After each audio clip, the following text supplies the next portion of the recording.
তো আজকের সকালটা অন্যান্য দিনের মতোই পড়ানো দিয়েই শুরু হয়েছিল আমার। আর এখন জানো তো আমাদের বাড়িতে নতুন কাজ হচ্ছে, মানে আমাদের নতুন রুমের পাশে যে ছাদটা বাকি ছিল সেই ছাদের ওপরে শেডের কাজ হচ্ছে। শুধু ওই ছাদের ওপরেই হবে, রুমের ছাদের ওপর এখন হবে না, ওটা হয়তো পরে হবে। যাই হোক, আসলে এই ছাদটা তো অনেক দিনের, তাই আস্তে আস্তে নষ্ট হয়ে যাচ্ছে, তাই আরও যাতে নষ্ট না হয় তার জন্যই এটা করা।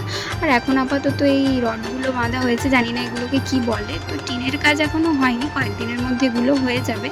তো এটা কমপ্লিট হওয়ার পর অবশ্যই আমি তোমাদের দেখাবো। আর ওপরে নতুন রুমের অবস্থাটা দেখো, এর ভেতর তো এখন ঢোকাই যায় না, চারিদিকে শুধু দোকানের জিনিসেই ভর্তি। যাই হোক, আজ মা দুপুরবেলায় পটল দিয়ে একটা নতুন রেসিপি বানিয়েছিল, মানে পটলের ভেতর থেকে বীজ বের করে চিংড়ি মাছ দিয়ে কিছু একটা বানিয়েছিল। যাই হোক, নাম জানি না, কিন্তু খেতে ভীষণ সুন্দর হয়েছিল। আর আজকে তো মা আমাকে নিজে হাতে খাইয়ে দিয়েছিল।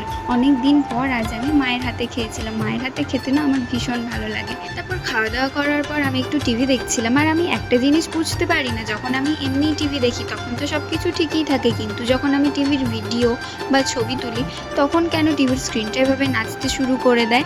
যাই হোক, দেখা হবে পরের ভিডিওতে। আজকের ভিডিওটা লাইক করে চ্যানেলটা সাবস্ক্রাইব করে দিও।